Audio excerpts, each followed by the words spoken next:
Public ಟೈಮ್ಸ್ಗೆ ಸ್ವಾಗತ. ನೀವು ಶಾಸಕರು ಹಾಗೂ ನೀವು ನಗರಸಭೆಯಲ್ಲಿ ಇದ್ದಾಗ ನೀವೇನ್ ಮಾಡಬೇಕಾಗಿತ್ತು ಅದನ್ನ ಕೆಲಸ ಮಾಡಿದ್ರೆ ಈ ಪರಿಸ್ಥಿತಿ ಇಳಕಲ್ ಜನತೆಗೆ ಬರ್ತಾ ಇದ್ದಿಲ್ಲ. ಇಳಕಲ್ ಜನತೆ ನೀರಿಗಾಗಿ ಈ ತರ ಹಪಿಸೋಕೆ ಮೂಲ ಕಾರಣೀಭೂತರು ಬಿಜೆಪಿ ಅವರು. ಈಗ ಇದನ್ನ ಉದ್ಭವ ಮಾಡಿ ತಾವೇ ಇದನ್ನ ನೀರಿಗಾಗಿ ರಾಜಕಾರಣ ಮಾಡ್ತಾ ಇದ್ದಾರೆ. ಇದು ತಪ್ಪು. ಒಂದೇದ್ದು, ಇವ್ರು ₹1 ಅದಕ್ಕೆ ಅನುದಾನ ತರಲಿಲ್ಲ, ಅದ್ರ ಕಡೆ ಗಮನ ಕೊಡ್ಲಿಲ್ಲ ಇವರು ಬಿಜೆಪಿ ಅವರು. ನಮ್ಮ ಶಾಸಕರು, ಈಗಿರುವಂತ ಶಾಸಕರು ತಂದಂತ ಅನುದಾನ ತಂದದ್ದು ನೋಡಿ ಇವ್ರಿಗೆ ಹೊಟ್ಟಿ ಕಿಚ್ಚು ಸಹಿಸೋಕೆ ಆಗದೆ ಇಲ್ಲ ಸಲ್ಲದ ಆರೋಪಗಳನ್ನು ಮಾಡ್ತಾ ಇದ್ದಾರೆ. ಗಮನದಲ್ಲಿ ಇಟ್ಕೊಂಡು ಮಾತಾಡ್ರ ಅಂತ ಹೇಳಿ ಬಿಜೆಪಿ ಅವರಿಗೆ ಮತ್ತು ಮಾಜಿ ಶಾಸಕರಿಗೆ ಈ ಮಾಧ್ಯಮದ ಮೂಲಕ ನಾನು ಎಚ್ಚರಿಕೆ ಕೊಡ್ಲಿಕ್ಕೆ ಬಯಸ್ತೀನಿ. ಇದೇ ರೀತಿ ನೀವು ನಮ್ಮ ನಾಯಕರಾಗಿರ್ತಕ್ಕಂಥ ನಮ್ಮ ಶಾಸಕರ ಬಗ್ಗೆ ಸುಳ್ಳು ಆರೋಪವನ್ನು ಮಾಡೋದೇ ಆದ್ರೆ ಅದಕ್ಕೆ ನಾವು ತಕ್ಕ ಉತ್ತರವನ್ನ ಬಹಳ ಗಂಭೀರವಾಗಿ ನಿಮ್ಗೆ ಕೊಡ್ಬೇಕಾಗತ್ತ. ಎಚ್ಚರ ಇದರಿಂದ ಆರೋಪ ಮಾಡ್ರಿ ಅಂತ ಹೇಳಿ ಹೇಳಿಕ್ಕೆ ಬಯಸ್ತೀನಿ. ನಾನು ಕಾಂಗ್ರೆಸ್ ವಿರೋಧ ಪಕ್ಷದಲ್ಲಿದ್ದಾಗ ಬಡ ಜನತೆಗಳ ಪರವಾಗಿ ಹಕ್ಕುಪತ್ರಕ್ಕೆ ಹೋರಾಟ ಮಾಡಿದರೆ FIR. ಗುರ್ಲಿಂಗಪ್ಪ ಬಡಾವಣೆಗಳ ಮೇಲೆ ಬೆಳಗ್ಗೆ ಮುಂಜಾನೆ 6ಕ್ಕೆ 7ಕ್ಕೆ ಸಂಜೆ ಮುಂದೆ ರಾತ್ರಿ ಹೋಗಿ ಮನಿ ಕೆಡೋಕ್ ಹೋದ್ರು. ಅವಾಗ ನಾವು ಹೋಗಿ ಬಡವರ ಪರವಾಗಿ ಹೋರಾಟ ಮಾಡಕ್ ಹೋದ್ರೆ ಅವಾಗ FIR. ನಮ್ಮ 8 ಜನ ಸದಸ್ಯರಿದ್ದೀವಿ. ನಾವು 8 ಜನ ಸದಸ್ಯರಿಗೆ ₹1 ಅನುದಾನ ಹಾಕಿಲ್ಲ ಅಂತೇಳಿ ನಗರಸಭೆಯಲ್ಲಿ ನಮ್ಮ ಹಕ್ಕುಗಳನ್ನು ನಾವು ಮಂಡಿಸಾಕ್ ಹೋದ್ರ ನಮ್ಮ ಮೇಲೆ FIR. ಸಣ್ಣತನಕ್ಕೆ ಇಳಿಬಾರ್ರಿ. ಯಾರ್ದೋ ಮಾತು ಕೇಳಿ ಮಾಡಕ್ ಕೆಲಸ ಇದೆಯೋ ಇಲ್ಲ ಗೊತ್ತಿಲ್ಲ. ಆರೋಪ ಮಾಡೋದಾದ್ರೆ ನೀವು ಶಾಸಕರ ಮೇಲೆ ಆರೋಪ ಮಾಡಿ ತಾಲೂಕಿನ ಅಭಿವೃದ್ಧಿ ಬಗ್ಗೆ ಕುರಿತಾಗಿ ಆರೋಪ ಮಾಡ್ರಿ. ಸವನ್ ಏನೋ ಹೋಗ್ಬಿಟ್ಟಿದೆ ಅಂತ ಹೇಳ್ತಾ ಇದ್ದೀರಿ. ಆ ತರ ಏನೂ ಇಲ್ಲ. ಇಳಕಲ್ ಜನರು ಯಾರು ಗಾಬರಿ ಪಡಬೇಡಿ. ಇನ್ನೂ ಕೆಲವು ದಿನಗಳಲ್ಲಿ ನಮ್ಮ ಇಳಕಲಿಗೆ ಒಂದು ನೇರ ಒಂದು ಆಲ್ಮಟ್ಟಿಯಿಂದ ಇಳಕಲಿಗೆ ಒಂದು ಡೈರೆಕ್ಟ್ ಪೈಪ್ಲೈನ್ ಆಗ್ತಾ ಇದೆ. ಮಾಜಿ ಶಾಸಕರೇ, ನಮ್ಮ ಸಾಹೇಬರು ವಿಜಯನ್ ಕಾಶ್ಯಪ್ನವರು ನಿಮ್ಮ ಕಾರ್ಯಕರ್ತರ ಮೇಲೆ ಕೇಸ್ ಮಾಡ್ಬೇಕಾಗಿದ್ರ ಇದೇ 6-7 ತಾರೀಕಿಗೆ ಬಿಜೆಪಿಯ ಮುಖಂಡರಾಗಿರ್ತಕ್ಕಂಥ ವೆಂಕಟೇಶ್ ಪೋತಾ ಅವರು ನಗರಸಭೆಯ ಮುಂದೆ ನಿಂತು ಏನೇನೋ ನಮ್ಮ ಶಾಸಕರ ಬಗ್ಗೆ ಏಕವಚನದಲ್ಲಿ ಮಾತಾಡಿದರು. ಇದೇ ನೀರಿನ ಸಮಸ್ಯೆ ಇಟ್ಕೊಂಡ್ ಬಂದಿದ್ರು. ಅದರ ಉದ್ದೇಶ ಶಾಸಕರ ಬಯೋದಾಗಿತ್ತು. ಕೇಸ್ಗಳನ್ನು ಮಾಡಿಸುವಂತ ಒಂದು ನೀತಿ ಏನಿದ್ರು ಅದು ಬಿಜೆಪಿ ಅವರಿಗೆ, ಮಾಜಿ ಶಾಸಕ ದೊಡ್ಡಗೌಡ ಪಾಟೀಲ್ ಅವರಿಗೆ. ಈಗಾಗಲೇ ನಮ್ಮ ದೃಶ್ಯ ಮಾಧ್ಯಮ ಹಾಗೂ ಪತ್ರಿಕಾ ಮಾಧ್ಯಮದವರಿಗೆ ನಮ್ಮ ಈ ಒಂದು ಪತ್ರಿಕಾಗೋಷ್ಠಿಗೆ ನಮ್ಮ ಕರೆಗೆ ಹೋಗೊಟ್ಟು ಬಂದಿದ್ದಕ್ಕೆ ಪ್ರಪ್ರಥಮವಾಗಿ ಧನ್ಯವಾದಗಳನ್ನು ಹೇಳುತ್ತಾ, ಯಾತಕ್ಕಾಗಿ ಈ ಒಂದು ಪತ್ರಿಕಾ ಪ್ರಕಟಣೆಯನ್ನು ಕೊಡಬೇಕಾದ ಅನಿವಾರ್ಯತೆ ಬಂದಿದೆ. ಈಗ ಒಂದಿಷ್ಟು ಕೆಲವು ದಿನಗಳಿಂದ ಇಳಕಲ್ನಲ್ಲಿ 24/7 ನೀರಿನ ಸ್ವಲ್ಪ ತೊಂದರೆ ಇರೋದಂತೂ ನಿಜ. ತೊಂದರೆ ಯಾಕಾಯಿತು ಅಂಥೇಳಿ ಮೊದಲಿಂದ ನಾನು ವಿವರಣೆ ಕೊಡೋಕೆ ನಾನು ಬಯಸ್ತೀನಿ. ತೊಂದರೆ ಇರೋದಂತೂ ನಿಜ, ಯಾರೂ ಅದನ್ನ ಅಲ್ಲಿಗಳಕ್ಕೆ ಸಾಧ್ಯ ಇಲ್ಲ. ಯಾಕಾತಪ್ಪ ಇದು ತೊಂದರೆ ಯಾರಿಗೂ ಗೊತ್ತಿಲ್ಲ. ಎದಕ್ಕಾಗತ್ತ ಏನೋ ಮರಿ, ಒಟ್ಟ ನೀರ ಬರೋವಲ್ದು 20 ದಿವಸ ಆಗತ್ತಾ, ಒಂದು ಏರಿಯಾಕ 30 ದಿವಸ ಆಗತ್ತಾ, ನೀರ ಬರಲ್ಲ. ಒಂದು ಕಡೆ ನೀರಿರುತ್ತೆ, ಇನ್ನೊಂದು ಕಡೆ ನೀರಿರಲ್ಲ. ಅಂದರೆ ಒಂದು ಸಾಮಾನ್ಯವಾಗಿ ಎಲ್ಲರೂ ಸಾರ್ವಜನಿಕರು ಈಗ ಸದ್ಯಕ್ಕೆ ಆರೋಪ ಒಂದು ಮಾಡೋದು ನಾವೆಲ್ಲರೂ ನೋಡ್ತಾ ಇದ್ವಿ. ಇದಕ್ಕೆ ಒಂದು ನಾನು ಸ್ಪಷ್ಟೀಕರಣ ಕೊಡಕ್ಕೆ ಬಯಸ್ತೀನಿ. 24/7 ಏನು ನಮ್ಮ ಜನಪ್ರಿಯ ಶಾಸಕರಾದಂಥ ಸನ್ಮಾನ್ಯ ಶ್ರೀ ವಿಜಯಾನಂದ ಕಾಶ್ಯಪ್ನವರು ಅಧಿಕಾರಕ್ಕೆ ಬಂದರು 2013ರಲ್ಲಿ. ಅವಾಗೆ ಕಾರ್ಯರೂಪಕ್ಕೆ ಬಂದು ಲೋಕಾರ್ಪಣೆಗೊಂಡಂಥ ಒಂದು ಸ್ಕೀಮ್ 24/7. 2013ರಲ್ಲಿ ಪೈಪ್ಲೈನ್ ಅಳವಡಿಸಿ 2015ಕ್ಕೆ ಉದ್ಘಾಟನೆಗೊಂಡಂಥ ಇದೊಂದು ಸ್ಕೀಮ್. ನಮ್ಮ ಶಾಸಕರ ಒಂದು ಕನಸಿನ ಕೂಸು ಇಳಕಲ್ ಜನತೆಗೆ 24 ತಾಸು ನೀರು ಕೊಡಬೇಕಂತ ಒಂದು ಸದುದ್ದೇಶದಿಂದ ಈ ಒಂದು 24/7 ಒಂದು ಯೋಜನೆಯನ್ನು ನಮ್ಮ ಶಾಸಕರು ವಿಜಯಾನಂದ ಕಾಶ್ಯಪ್ನವರು ತಂದಂಥ ಒಂದು ಸ್ಕೀಮ್. ಈಗ 2013ರಲ್ಲಿ ಪ್ರಾರಂಭ ಆಗಿ 2021-22ರಲ್ಲಿ ಅದು ಏನು ತಾಂತ್ರಿಕವಾಗಿ ನಡೆಯಬೇಕಾದಂಥ ಅಪ್ಗ್ರೇಡೇಷನ್, ಯಾವ್ಯಾವ ಪಂಪ್ಗಳನ್ನು ಅಪ್ಗ್ರೇಡ್ ಮಾಡಬೇಕು, ಎಲ್ಲೆಲ್ಲಿ ಟ್ಯಾಂಕ್ಗಳನ್ನು ಹೆಚ್ಚಿಸಬೇಕು, ಎಲ್ಲೆಲ್ಲಿ ಸಂಪ್ಗಳನ್ನು ದುರಸ್ತಿಪಡಿಸಬೇಕು, ಪೈಪ್ಲೈನ್ ಎಲ್ಲೆಲ್ಲಿ ಅಳವಡಿಸ್ಬೇಕನ್ನೋದು ಒಂದು ಪಂಚವಾರ್ಷಿಕ ಯೋಜನೆ ಟೈಪ್ ಇರುತ್ತೆ. ಅದು ಮೇಂಟೆನೆನ್ಸ್ ಮಾಡೋದು. ಇದೇ BJP ನಗರಸಭೆಯಲ್ಲಿದ್ದಾಗ, ಇದೇ BJP ಶಾಸಕರಿದ್ದಾಗ ಸುಮಾರು 8 ವರ್ಷಗಳ ಕಾಲ ಆಗಿತ್ತು ಇವರು ಅಧಿಕಾರದ ಇದು ಬಂದು 24/7 ಚಾಲ್ತಿಯಲ್ಲಿದ್ದು. ಆವಾಗೆ ಇವರು ಮಾಡಬೇಕಂತ ಅಪ್ಗ್ರೇಡೇಷನ್ ಜನಸಂಖ್ಯೆಗೆ ಅನುಗುಣವಾಗಿ ಏನು ಕನೆಕ್ಷನ್ಸ್ ಬಳಕೆದಾರರು ಹೆಚ್ಚಾಗಿದ್ದಾರೆ, ಅದಕ್ಕೆ ತಕ್ಕಂತೆ ನಮ್ಮ ಪಂಪ್ಗಳನ್ನು ಹಾಗೂ ಸಂಪ್ಗಳನ್ನು ಹಾಗೂ ಇಲ್ಕಲ್ ನಲ್ಲಿ ಇರುವಂಥ ಅಂಡರ್ಗ್ರೌಂಡ್ ಇರುವಂಥ ಏರ್ ವಾಲ್ವ್ಸು, ಆಮೇಲೆ ಪ್ರೆಷರ್ ವಾಲ್ವ್ಸು ಅವೆಲ್ಲಾನು ಒಂದಿಷ್ಟು ದುರಸ್ತಿ ಬಂದಿದ್ದು, ದುರಸ್ತಿ ಮಾಡಿಸ್ಬೇಕಿತ್ತು, ಬದಲಾವಣೆ ಮಾಡಬೇಕಾಗಿತ್ತು. ಇದು 2022ಕ್ಕೆ ಕೆಲಸ ಮುಗಿಬೇಕಿತ್ತು. ಇವರು 1 ರೂಪಾಯಿನೂ ಅದಕ್ಕೆ ಅನುದಾನ ತರಲಿಲ್ಲ. ಸರ್ಕಾರ ಮಾಡಬೇಕಾದಂತ ಇದು ಕೆಲಸ, ಇವರು 1 ರೂಪಾಯಿನೂ ಅದಕ್ಕೆ ಅನುದಾನ ತರಲಿಲ್ಲ, ಅದ್ರ ಕಡೆ ಗಮನ ಕೊಡ್ಲಿಲ್ಲ ಇವರು BJP ಅವರು. ಈಗ 2023ರಲ್ಲಿ ಸನ್ಮಾನ್ಯ ಶ್ರೀ ವಿಜಯಾನಂದ ಎಸ್ ಕಾಶ್ಯಪ್ಪನವರು ಶಾಸಕರಾದ ನಂತರ ಪ್ರಪ್ರಥಮವಾಗಿ ಅವ್ರು ಕೇಳಿದ್ದೆ 24/7 ಏನು ಪರಿಸ್ಥಿತಿಯಲ್ಲಿ ಇದೆ ಅಂತ ಕೇಳಿದ್ರು. ಅವ್ರು ಫಸ್ಟ್ ಕೇಳಿ ಅದಕ್ಕೋಸ್ಕರನೇ ದುರಸ್ತಿ ಹಾಗೂ ಎಲ್ಲಾನು ಬದಲಾವಣೆ ಮಾಡೋಕ್ಕೋಸ್ಕರನೇ ಸುಮಾರು 65 ಕೋಟಿ ರೂಪಾಯಿ ಅವಳಿ ನಗರಕ್ಕೆ, ಹುನಗುಂದ ಮತ್ತು ಇಲಕಲ್ಲಕ್ಕೆ 65 ಕೋಟಿ ರೂಪಾಯಿಗಳ ಅನುದಾನವನ್ನು ಈಗ ತಂದಿದ್ದಾರೆ. ಅದರ ಪ್ರಯುಕ್ತವಾಗಿ ಚುಣೆ ಹಂತದ ಟೆಂಡರ್ ಆಗಿದೆ. ಸುಮಾರು 45 ಕೋಟಿ ರೂಪಾಯಿಗಳ ಟೆಂಡರ್ ಆಗಿದೆ. ಅದರಲ್ಲಿ ಇಲಕಲ್ ನಗರಕ್ಕೆ ಬರುವಂತ ನೀರಿನ ಎಲ್ಲಾನು ಪೈಪ್ಲೈನ್ ಅಂದ್ರೆ ಆಲ್ಮಟ್ಟಿಯಿಂದ ಹುನಗುಂದಿಂದ ಇಲಕಲಕ್ಕೆ ಇರುವಂತ ಎಲ್ಲಾ ಪಂಪ್ ಸೆಟ್ಗಳನ್ನು ಅಪ್ಗ್ರೇಡೇಷನ್ ಮಾಡೋಕ್ಕೆ ಈಗ ಆಲ್ರೆಡಿ ಟೆಂಡರ್ ಆಗಿದೆ. ಟೆಂಡರ್ ಪ್ರಕಟಣೆ ವರ್ಕ್ ಆರ್ಡರ್ನು ಕೊಟ್ಟಿದ್ದಾರೆ. ಏನ್ ಮೋಟರ್ಸ್ ಇದೆ, ಈ ಮೋಟರ್ಸ್ ತಕ್ಷಣಕ್ಕೆ ಸಿಗುವಂತವಲ್ಲ. ಆರ್ಡರ್ ಕೊಟ್ಟು ಮಾಡಿಸ್ಬೇಕು, ಆಮೇಲೆ ಆರ್ಡರ್ ಕೊಟ್ಟು ಪಡಿಬೇಕು. ಇದೆಲ್ಲನೂ ಪ್ರಕ್ರಿಯೆ ನಡೆಯುತ್ತೆ. ನಮ್ಮ ಶಾಸಕರು ಅದರ ಮೇಲೆ ತುಂಬಾ ಮುತುವರ್ಜಿ ವಹಿಸಿ ಕೆಲಸ ಮಾಡ್ತಿದ್ದಾರೆ, ಅದನ್ನ ಮಾಡ್ತಾರೆ, ನಾವು ಮಾಡ್ತೀವಿ. ಈಗ ಕೆಡಿಸ್ಬಿಟ್ರು, ನೀರೆಲ್ಲ ಹಾಳು ಮಾಡಿಬಿಟ್ರು, 24/7 ಅದವ್ರೇನೋ ಒಂದು ಬಳಕೆ ಮಾಡ್ತಾರೆ ಶಬ್ದ, ಆ ರೀತಿ ಬರ್ತಾ ಇದೆ ಊರಲ್ಲಿ ಅಂತೇಳಿ ನಾನು ನಿಮ್ಗೆ ಹೇಳಕ್ ಬರ್ತೀನಿ. ನೀವು ಶಾಸಕರು ಹಾಗೂ ನೀವು ನಗರಸಭೆಯಲ್ಲಿ ಇದ್ದಾಗ ನೀವೇನ್ ಮಾಡಬೇಕಾಗಿತ್ತು ಅದನ್ನ ಕೆಲಸ ಮಾಡಿದ್ರೆ ಈ ಪರಿಸ್ಥಿತಿ ಇಲಕಲ್ ಜನತೆಗೆ ಬರ್ತಾ ಇದ್ದಿಲ್ಲ. ಇಲಕಲ್ ಜನತೆ ನೀರಿಗಾಗಿ ಈ ತರ ಹಪಿಸೋಕೆ ಮೂಲ ಕಾರಣೀಭೂತರು BJP ಅವರು. ಈಗ ಇದನ್ನ ಉದ್ಭವ ಮಾಡಿ ತಾವೇ ಇದನ್ನ ನೀರಿಗಾಗಿ ರಾಜಕಾರಣ ಮಾಡ್ತಾ ಇದ್ದಾರೆ. ಇದು ತಪ್ಪು. ಒಂದೇದ್ದು, ಜನರಿಗೆ ನೀರು ಕೊಡಬೇಕು. ಯಾರು ಓಟ್ ಹಾಕಿದರೆ ಯಾರು ಓಟ್ ಹಾಕಿಲ್ಲ ಎಲ್ಲರೂ ನಮ್ಮವರೇ, ಎಲ್ಲರಿಗೂ ನೀರು ಕೊಡಬೇಕು. ಇವರು ತಮ್ಮ ಕಡೆಯಿಂದ ಅನುದಾನ ತರಕ್ ಆಗದೆ ನಮ್ಮ ಶಾಸಕರು, ಈಗಿರುವಂತ ಶಾಸಕರು ತಂದಂತ ಅನುದಾನ ತಂದದ್ದು ನೋಡಿ ಇವರಿಗೆ ಹೊಟ್ಟಿ ಕಿಚ್ಚು ಸಹಿಸೋಕೆ ಆಗದೆ ಇಲ್ಲ ಸಲ್ಲದ ಆರೋಪಗಳನ್ನು ಮಾಡ್ತಾ ಇದ್ದಾರೆ. ಇದನ್ನ ತಾವೇ ಮಾಡಿದ್ರೆ ನಾವೇ ಹೇಳ್ತಿದ್ವಿ ದೊಡ್ಡನಗೌಡರಿದ್ದಾಗ ಈ ಕೆಲಸ ಮಾಡಿದ್ರು ಅಂತ ಹೇಳಿ. ಅವ್ರು ಮಾಡಿದಂತ ಕೆಲಸ ಹೇಳಕ್ ನಮ್ಗೆ ಏನೂ ಇಲ್ಲ.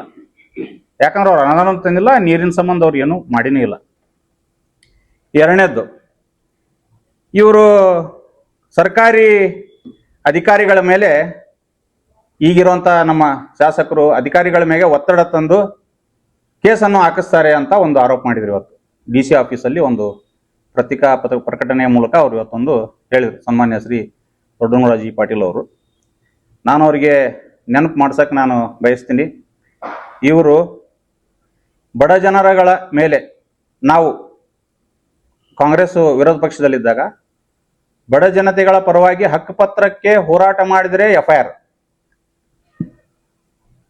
ಗುರ್ಲಿಂಗಪ್ಪ ಬಡಾವಣೆಗಳ ಮೇಲೆ ಬೆಳಗ್ಗೆ ಮುಂಜಾನೆ 6ಕ್ಕೆ 7ಕ್ಕೆ ಸಂಜೆ ಮುಂದೆ ರಾತ್ರಿ ಹೋಗಿ ಮನಿ ಕೆಡೋಕ್ ಹೋದ್ರು.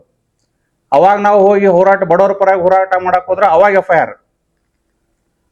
ನಮ್ಮ 8 ಜನ ಸದಸ್ಯರಿದ್ದೀವಿ ನಾವು. 8 ಜನ ಸದಸ್ಯರಿಗೆ 1 ರೂಪಾಯಿನ ಅನುದಾನ ಹಾಕಿಲ್ಲ ಅಂತೇಳಿ ನಗರಸಭೆಯಲ್ಲಿ ನಮ್ಮ ಹಕ್ಕುಗಳನ್ನು ನಾವು ಮಂಡಿಸಾಕ್ ಹೋದ್ರ ನಮ್ಮ ಮೇಲೆ FIR. ಹಾಗೂ ಸರ್ವಧರ್ಮ ಸಮ್ಮೇಳನ ಮಾಡಕ್ ಹೋದ್ರೆ FIR. ಡಾಕ್ಟರ್ BR ಅಂಬೇಡ್ಕರ್ ಅವರ ಒಂದು ಜಯಂತಿ ಮಾಡಕ್ ಹೋದ್ರೆ ನಮ್ಮ ಮೇಲೆ FIR. ಧಾರ್ಮಿಕ ಗುರುಗಳ ಸ್ವಾಗತ ಮಾಡಕ್ ಹೋದ್ರು ನಮ್ಮ ಮೇಲೆ FIR. ಇನ್ನೂ ತುಂಬಾ ಹಲವು ನಮ್ಮ ಮೇಲೆ FIR ಗಳಾದವು. ಉಚ್ಚ ನ್ಯಾಯಾಲಯದಲ್ಲಿ ಎಲ್ಲಾನು ಕೇಸ್ ನಡೆದು ಎಲ್ಲಾನು ಕೇಸನ್ನು ಯಾವುದೂ ಒಂದು ಇವರು ಪ್ರೂವ್ ಮಾಡೋಕ್ಕಾಗಲಿಲ್ಲ. ಎಲ್ಲ ಸುಳ್ಳು ಕೇಸ್ಗಳು. ಇಷ್ಟೊಂದು ಕೇಸ್ಗಳು ನಾವಿಲ್ಲೆಲ್ಲ ಕುಂತೀವಲ್ಲ, ಎಲ್ಲರ ಮೇಲೇನು ಕೇಸ್ಗಳು ಹಾಕ್ಸ್ಕೊಂಡಿದ್ವಿ, ಅಡ್ಡಾಡಿದ್ವಿ, ಮಾಡಿದ್ವಿ. ಈಗ ಅವಾಗೆಲ್ಲ ಕೇಸ್ ಆದವಲ್ಲ, ನೀವು ಯಾರ ಮೇಲೆ ಒತ್ತಡ ಹಾಕಿ ನಮ್ಮ ಮೇಲೆ ಕೇಸ್ ಮಾಡಿಸಿದ್ರಿ? ಹಂಗಾದ್ರೆ ನೀವು ಸರ್ಕಾರಿ ಅಧಿಕಾರಿಗಳ ಮೇಲೆ ಒತ್ತಡ ಹಾಕಿ ನಮ್ಮ ಮೇಲೆ ಕೇಸ್ ಮಾಡಿಸಿದ್ರೆ ಎಷ್ಟೊಂದು? ನಾವು ಬಡ್ರ ಮೇಲೆ, ಬಡ್ರ ಪರವಾಗಿನೇ ನಾವು ಎಲ್ಲಾನು ಹೋರಾಟ ಮಾಡಿದ್ವಲ್ಲ, ಬಡ್ರಿಗೋಸ್ಕರನೇ ಮಾಡಿದ್ವಿ. ಅವ್ರ ಹಕ್ಕಪತ್ರಕ್ಕ, ಅವ್ರ ಮನೆಗೆ, ಅವ್ರ ಯೋಜನೆಗಳಿಗೆ ನೀವು ಮಾಡಿದ್ದನ್ನು ನಿಮ್ಮ ಮನಸ್ಸಿನಲ್ಲಿ ಇಟ್ಟುಕೊಂಡು ಅದನ್ನ ಇನ್ನೊಬ್ಬರ ಮೇಲೆ ಹಾಕಂತ ಒಂದು ಪ್ರವೃತ್ತಿ ಇದು ತಪ್ಪು. ನಾನು ಈ ಮೂಲಕ ಬಿಜೆಪಿ ಅವರಿಗೆ ಹೇಳಕ್ ಇಚ್ಛೆ ಪಡ್ತೀನಿ, ನೀವು ನಿಮ್ಮ ಎಲ್ಲ ವೈಫಲ್ಯತೆಗಳನ್ನು ಮುಚ್ಚಿಡಲು ನಿಮ್ಗೆ ನಿಮ್ಮ ಅಭಿವೃದ್ಧಿ ಕಾರ್ಯಗಳನ್ನು ಏನು ಹೇಳ್ಕೊಳಕ್ಕಿಲ್ಲ. ಅದಕ್ಕೋಸ್ಕರ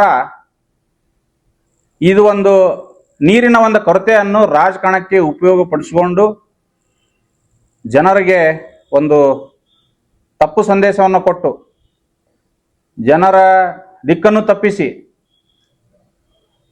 ಅವರಿಗೆ ಇಲ್ಲ ಸಲ್ಲದನ್ನು ಹೇಳಿಸಿ ನೀವು ಈ ಥರ ಮಾಡೋದು ಸರಿಯಲ್ಲ. ಈಗ ನೀರಿಂದ ಆಲ್ರೆಡಿ ಟೆಂಡರ್ ಆಗಿದೆ. ಸಾರ್ವಜನಿಕರಿಗೆ ಹೇಳೋದು ನಾನು ಏನು ಇಚ್ಛೆ ಪಡ್ತೀನಿ ಅಂದ್ರೆ, ಈಗ ಆಲ್ರೆಡಿ ಟೆಂಡರ್ ಆಗಿದೆ. ಟೆಂಡರ್ ಪ್ರಕ್ರಿಯೆ ಕೂಡ ಎಲ್ಲ ಜಾರಿಯಲ್ಲಿದೆ.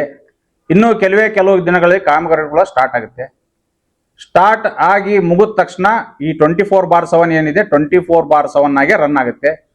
ಅದರಲ್ಲಿ ಏನೋ ಯಾರು ನಮ್ಮ ಜನತೆ ಅದಕ್ಕೆ ಗಾಬರಿ ಪಡೋ ಅವಶ್ಯಕತೆ ಏನೂ ಇಲ್ಲ.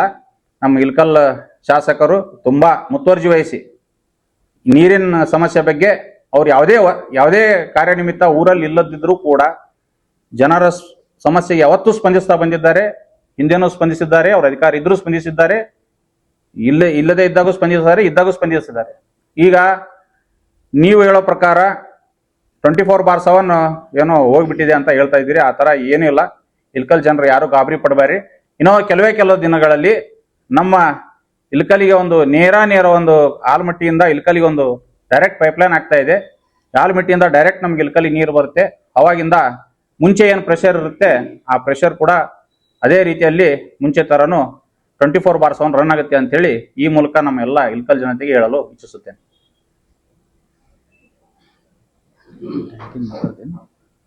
ಈಗ ನಮ್ದು ಮಾತಾಡಿ, ಈಗ ನಮ್ದು ಕೇಳ್ಬಿಡ್ರಿ, ನಾವ್ ಹೇಳ್ತೀವಿ. ಈಗ ನಾವೇನಾರು ಮಾತಾಡಿ, ಈಗ ನಾವ್ ಮಾತಾಡಿದ್ದಕ್ಕ ಪ್ರಶ್ನೆ ಕೇಳ್ರಿ, ಹೇಳ್ತೀನಿ. ನೆಕ್ಸ್ಟ್ ಅವ್ರು ಕೇಳ್ರಿ. ಈ ಸುಮಾರು ಇಲ್ಕಲ್ ಸಂಖ್ಯೆಗೆ ಕುಡಿಯುವ ನೀರಿನ ಸಮಸ್ಯೆ ಬಹಳ. ಈಗ ಮೊನ್ನೆ ತಾನೇ ಲಕ್ಷ್ಮೀ ಬಡಾವಣೆ ಜನರು ಬಂದ್ರು, ತಾವು ಬಂದಿದ್ರು. ಅವಾಗ ಅವರು ಕ್ಷಮಾಪಣೆ ಕರ್ತವ್ಯ ಕಟ್ಟಿಪಡಿಸಿದ್ರೆ ನಿಮ್ಗೆ ಕ್ಷಮಾಪಣೆ ಕೇಳ್ತೀವಿ ಅಂತಂದ್ರೂ ಅವ್ರ ಮೇಲೆ ಕೇಸ್ ಆಗಿದೆ. ಸಾರ್ವಜನಿಕರ ಮೇಲೆ ಅಂದ್ರೆ ಮೂಲಭೂತ ಕುಡಿಯುವ ನೀರಿನ ಸಮಸ್ಯೆ ಕೇಳೋದ್ ಮುಂದೆ ಕೇಸ್ ಆಗುತ್ತೆ. ಈಗ ನಾನು ನಿಮ್ಗೆ ಸ್ಪಷ್ಟೀಕರಣ ಹೇಳಕ್ ಬಯಸ್ತೀನಿ.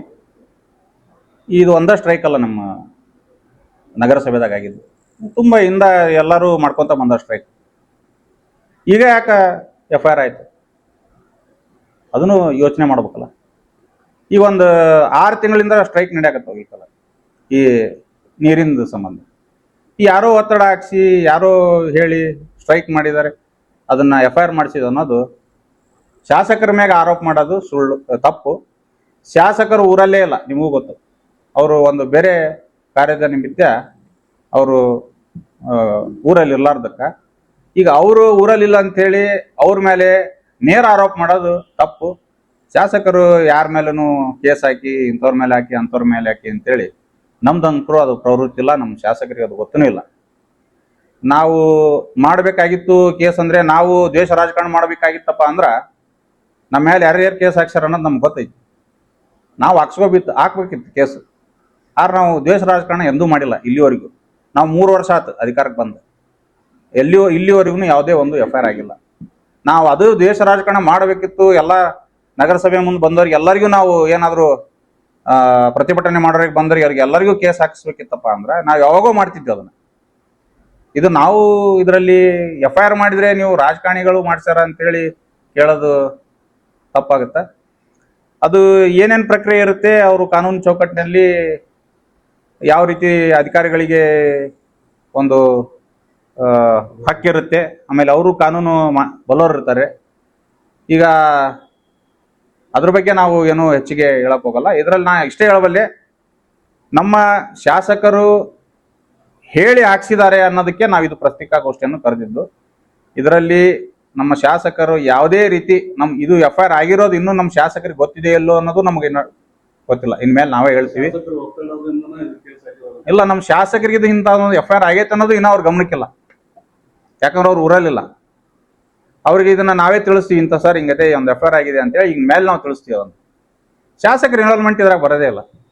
ಆಮೇಲೆ ಈ ವಾಟರ್ ಬೋರ್ಡ್ ಮೊನ್ನೆ ಬಂದಾದ್ರೆ ಅವ್ರ ಪ್ರಶ್ನೆ ಕೇಳಿದ್ರೆ 24x7 ನೀರದು ಯಾವ ಪ್ರಾಬ್ಲಮ್ ಕ್ಲಿಯರ್ ಆಗುತ್ತೆ ಅಂತ ಹೇಳಿ ಅವ್ರು ಹೇಳ್ತಾರ, ಇದು ಮೊದಲಿನ ತರ ಇದು ಮೊದಲ 24x7 ಎಲ್ಲ ಕಲಪ್ಸ್ ಆಗಿದೆ ಅಂತ ಹೇಳ್ತಾರೆ. ಅವರು ಮಾತಿನ ಬರದಲ್ಲಿ ಆ ಟೈಪ್ ಹೇಳಿರ್ಬೇಕು. 24/7 ಆದಲ್ಲೇ ನಮ್ಮ ಇಲ್ಕಲ್ಲಿಗೆ ಇನ್ನ ನೀರು ಬರಾಕತ್ತೆ. ನೀವು ಬೇರೆ ಊರು, ಬೇರೆ ತಾಲೂಕು, ಬೇರೆ ಡಿಸ್ಟಿಕ್ ನಲ್ಲಿ ನೋಡಿದಂತ ಪರಿಸ್ಥಿತಿ ನಮ್ಮ ಊರಾಗ ಅಂಕರಿಲ್ಲ. ನಮ್ಮ ಜನರಿಗೆ ಅದು ಯಾಕೆ ದೊಡ್ಡ ಸಮಸ್ಯೆ ಆಗಿ ಕಾಣಕತ್ತೈತಪ್ಪ ಅಂದ್ರ, ನಮ್ಮ ಜನರಿಗೆ ರೂಢ ತಪ್ಪಿಟ್ಟೈತಿ. ನಾವು ಹಿಂಗ್ ನಳ ಚಲೋ ಮಾಡಿದ್ಕೊನೆ ನೀರು ಬೀಳಂತ ನಾವು ನೋಡಿದಂಥವ್ರು, ಹಿಂಗ್ ಚಲೋ ಮಾಡಿದ್ಕೊನೆ ನೀರು ಬರಂತ ನೋಡಿವಿ ನಾವು. ಈಗ ಸುಮಾರು ಒಂದು 10-12 ವರ್ಷಲಿಂತ ಅದು ಈಗ ಒಂದ್ ಸ್ವಲ್ಪ ದಿವ್ಸ ನೀರು ಬರಿಲ್ಲಪ್ಪ ಅಂದ್ರ ನಮಗೆ ರೂಢಿ ತಪ್ಪಿ, ಬೋರ್ ಹೊಡೆದ್ ರೂಢಿ ತಪ್ಪೈತಿ, ಬಾವಿ ಅಂಕರ್ ಎಲ್ಲ ಮುಚ್ಚಿಬಿಟ್ಟವ. ಎಷ್ಟೋ ಜನರಿಗೆ ರೂಢಿ ತಪ್ಪಿದ್ದ ಕಾರಣ ಒಮ್ಮಕ್ಲೆ ಅದು ಏನಾಗತ್ತ, ನೀರು ಬರ್ಲಿಲ್ಲ. ನಾ ದಿನನಿತ್ಯ ನೋಡಿದಂತ ವಸ್ತು ನಮ್ಗೆ 1-2 ದಿವ್ಸ ಬರ್ಲಿಲ್ಲ ಅನ್ಕೊಂಡು ಅದು ಒಂದು ಗಾಬರಿ ಆಗೋದಂಕರು ಸತ್ಯ. ನಾವು ಸಾರ್ವಜನಿಕರಿಗೆ ಹೇಳ್ತೀವಿ, ಇದೇ ಏನಪ್ಪಾ ಅಂದ್ರೆ ಮೊದ್ಲಿನ ತರಾನೇ 24/7 ರನ್ ಆಗುತ್ತೆ. ಯಾವುದೂ ಆತಂಕ ಪಡ ಇದಂಕರು ಇಲ್ಲ. ನೀವು FIR ಬಗ್ಗೆ ಕೇಳಿದ್ರಿ, FIRಗೆ ನಮ್ಮ ಶಾಸಕರಿಗೆ ಯಾವುದೇ ರೀತಿ ಸಂಬಂಧ ಇಲ್ಲ.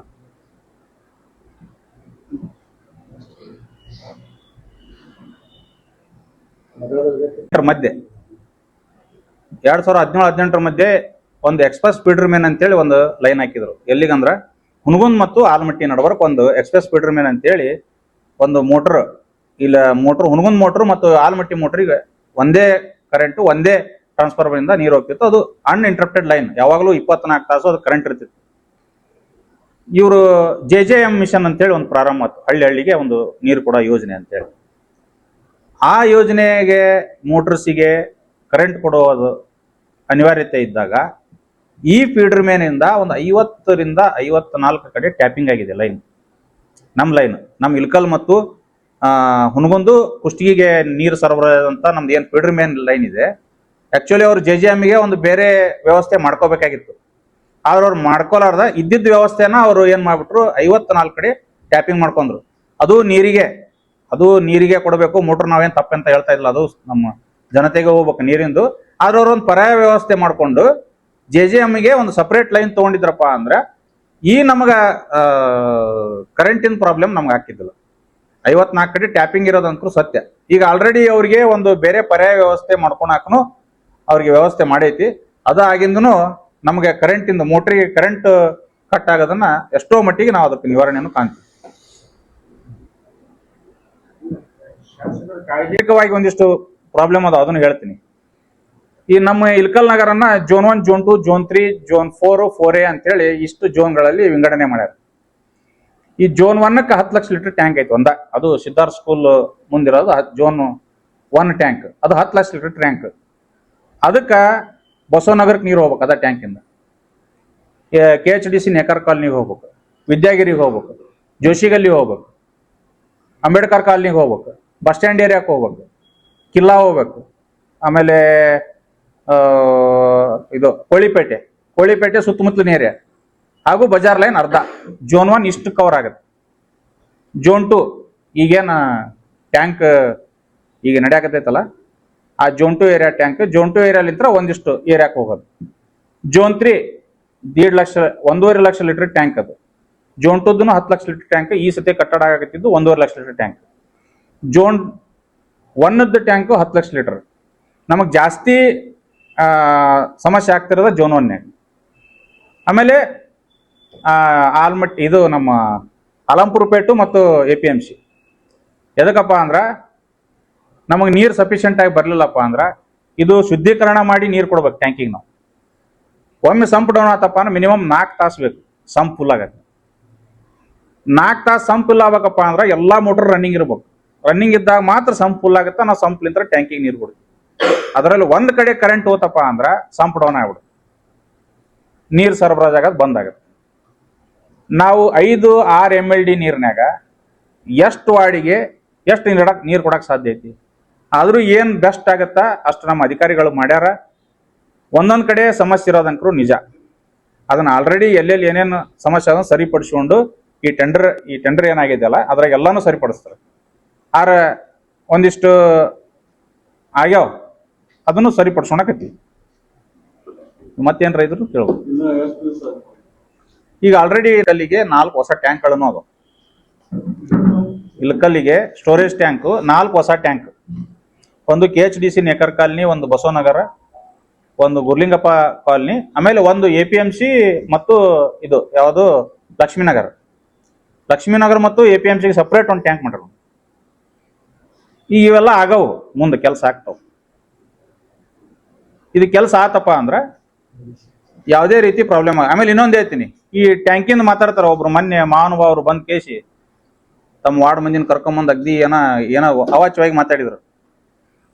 ಈಗ ನಾನು ನಿಮ್ಗೆ ಹೇಳಕ್ ಬಯಸ್ತೀನಿ, ಒಂದು ಟ್ಯಾಂಕ್ ಹೊಸದೊಂದು ಟ್ಯಾಂಕ್ ನಾವು ಕಟ್ಟಾಕ ನಾವು ಯೋಜನೆ ಮಾಡಿದಪ್ಪ ಅಂದ್ರ ಫಸ್ಟ್ ಆ ಟ್ಯಾಂಕನ್ನು ಕೆಡೋಕ್ಕಿಂತ ಮುಂಚೆ ಪರ್ಯಾಯವಾಗಿ ಒಂದು ವ್ಯವಸ್ಥೆ ಮಾಡ್ಕೋಬೇಕು ನೀರಿಂದ. ಮತ್ತು ಆ ಜನಕ್ಕೆ ಏನು ಕುಡಿಸಿದ್ರು ಅವರು? ತಮ್ಮ ಅಧಿಕಾರ ಇದ್ದಾಗ ಏನು ಕುಡಿಸಿದ್ರಿ ಇವರು? ಒಂದು ಟ್ಯಾಂಕ್ ಕೆಡಿದ್ರು ಹಂಗ ಅಲ್ಲೇ ಕಟ್ಟಿದ್ರ ಟ್ಯಾಂಕ್. ಅದನ್ನ ಒಂದು ಸ್ಟೇಡಿಯಂಗೆ ಮೀಸಲಿಟ್ಟಂತ ಜಗದಾಗ ಹೋಗಿ ಟ್ಯಾಂಕ್ ಕಟ್ಟಾಕತ್ತಾರ. ಅದನ್ನ ಮೊದ್ಲ ಟ್ಯಾಂಕ್ ಕಟ್ಟಬೇಕು, ಬೇರೆ ಕಡೆ ಕಟ್ಟೋದಿತ್ತಪ್ಪ ಅಂದ್ರೆ. ಆಮೇಲೆ ಇದನ್ನ ಕೆಡಿದ್ರು ನಡೀತಿತ್ತು. ಇವ್ರೇನ್ ಮಾಡಿದ್ರು, ಇದ್ದಂತ ಟ್ಯಾಂಕನ್ನು ಕೆಡಿವಿ ಅಲ್ಲೇ ಕಟ್ಟದೆ ಟೆಂಡರ್ ಆಗಿದ್ದನ್ನ ನೀವು ನೋಡಿರ್ಬೇಕಾರೆ ಅಲ್ಲೇ ಕಟ್ಟಬೇಕಂತ ಟೆಂಡರ್ ಆಗಿದೆ. ಅದನ್ನ ಹೋಗಿ ಒಂದು ಕ್ರೀಡಾಂಗಣಕ್ಕಂತೇಳಿ ಕಾರ್ದಿಸಿದಂತ ಒಂದು ಜಗದಾಗ ಹೋಗಿ ಇವರು ಟ್ಯಾಂಕ್ ಕಟ್ಟಿದ್ರು. ಇವರು ಯಾವುದೇ ಅಪ್ಪಣೆ ಇಲ್ಲ, ಯಾರ್ದು ಇಲ್ಲ, ಯಾರ ಜಾಗ ಅವ್ರದ್ದು ಅಪ್ಪಣೆ ಇಲ್ಲ, ಒಂದು NOC ಇಲ್ಲ, ಏನೂ ಇಲ್ಲ. ಅವ್ರು ಕಟ್ಟಂದ್ರಂತ ಅವ್ರು ಕಟ್ಟಕ್ಕೆ ಚಾಲು ಮಾಡ್ಬಿಟ್ರು. ಆದ್ರೂ ಅವರು ಕಟ್ಟಿದ್ದನ್ನ ಜನರಿಗೆ ಒಳ್ಳೇದಾಗತ್ತೆ ಅಂತೇಳಿ ನಮ್ಮ ಶಾಸಕರು ಅಲ್ಲಿ ಏನ್ ಅವ್ರು ಕಟ್ಟ್ಯಾರ ಅದೇ ಜಾಗದಾಗನ ಟ್ಯಾಂಕ್ ನಿರ್ಮಾಣ ಮಾಡಕ್ ಅವ್ರಿಗೆಲ್ಲ ಲೀಗಲಿ ಆಗಿ ವ್ಯವಸ್ಥೆ ಮಾಡಿಕೊಟ್ರಿ. ಆ ಭೂಮಿಯನ್ನ ಯಾರಿಗೆ ಬಿಟ್ಕೊಡ್ಬೇಕು, ಆ ಜಾಗನ ಯಾರಿಗೆ ಬಿಟ್ಕೊಡ್ಬೇಕು, ಆ ಟ್ಯಾಂಕನ್ನು ಯಾರು ನಿರ್ಮಿಸ್ಬೇಕು, ಈ ಏನ್ ಕಾಯ್ದೆ ಏನಿದೆ ಅದ್ರ ಪ್ರಕಾರವಾಗಿ ಎಲ್ಲ ಡಾಕ್ಯುಮೆಂಟ್ಸ್ ಕ್ಲಿಯರ್ ಮಾಡಿ ಆ ಜಾಗ ನೀರು ಸರಬರಾಜು ಇಲಾಖೆಗೆ ಬಿಟ್ಕೊಟ್ಟಿಂದ ಟ್ಯಾಂಕ್ ಒಳ್ಳೆ ಪೂರ್ಣ ಪ್ರಾರಂಭ ಆಗೈತಿ. ಲೀಗಲ್ ಇನ್ನು ನೋಡ್ಬೇಕಲ್ಲ, ಮುಂದೆ ನಾವಿದ್ದಾಗ ಅಷ್ಟೇ ನೋಡ್ಕೊಳ್ಳೋ, ಮುಂದೆ ಯಾರು ಬಂದ್ರು ಈ ಜಾಗ ಟ್ಯಾಂಕ್ ನಮ್ಮ ಜಾಗದಾಗ ಐತಪ್ಪ ಅಂದ್ರ ನಾಳೆ ಏನ್ ಮಾಡ್ತೀರಿ? ಅದಕ್ಕೆ ನೀರಿಂದೇನು ಆತಂಕ ಪಡೋ ವಿಷಯ ಇಲ್ಲ. ನೀವು ಏನ್ ಕೇಳೋ ಪ್ರಶ್ನೆಗೂ ಎಲ್ಲಾನು ಉತ್ತರ ಅದಾವ. ನೀವು ನಿಧಾನ ಎಷ್ಟು ಪ್ರಶ್ನೆ ಐತಿ ಎಲ್ಲದಕ್ಕೂ ಉತ್ತರ ಅದಾವ.